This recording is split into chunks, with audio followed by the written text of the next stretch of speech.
wealthiest spot on earth is actually the cemetery. Why is it so wealthy? Because buried in the cemetery are books that were never written. The graveyard is filled with music we've never heard. The cemetery is filled with paintings no one has ever seen. The graveyard is filled with poetry never read. The cemetery is filled with businesses that never opened. The graveyard is filled with awesome companies that never got started. The cemetery is filled with inventions we've never used. The graveyard is filled with great, powerful women who died as prostitutes.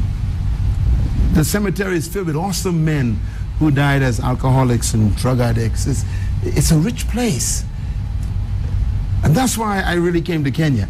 I came to Kenya because of the cemetery, because I knew that sitting in your house right there where you are and sitting in this studio are people who are the next candidate to add to the wealth of the cemetery.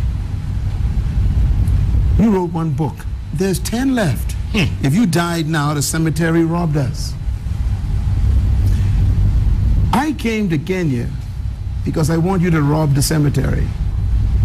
I want you to die empty. I want you to die with nothing else left to do.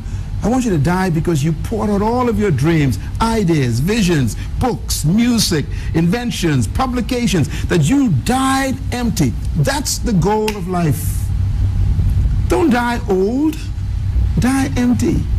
As a matter of fact, one of the greatest statements I ever heard about dying is this statement. I think it's my beautiful statement of dying. It says, "It is finished." 3 words. The guy who said that was only 33 years old. It is finished. He didn't say I was finished, because we don't die, we are eternal spirits. He says it is finished. I poured out what I came to earth to pour out. Was that the guy on the cross? That's the guy on the cross. All right. Therefore, I remember these things. My goal in life is to help everybody die empty. That's why I come to meet you, Jeff.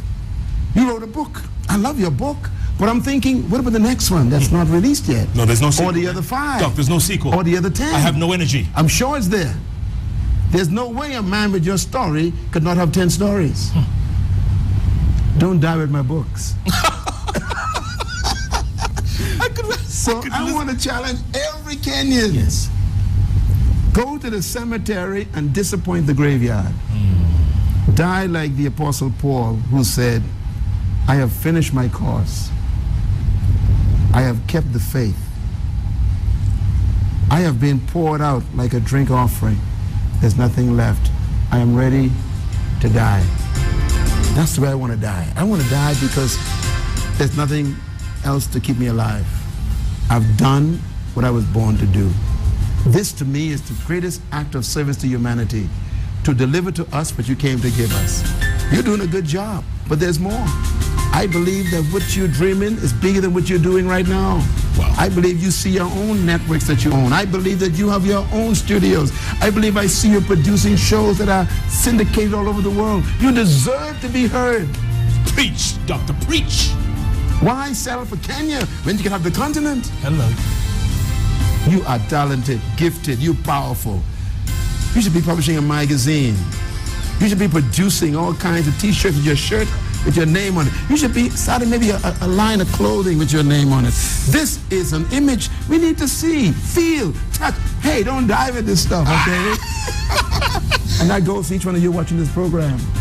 I don't know who you are, I don't know what you're doing. Maybe you're a politician, maybe you're a baker, mechanic, a teacher in a classroom, maybe you are a student, maybe you're unemployed. Listen, your future is not ahead of you. It's on the inside.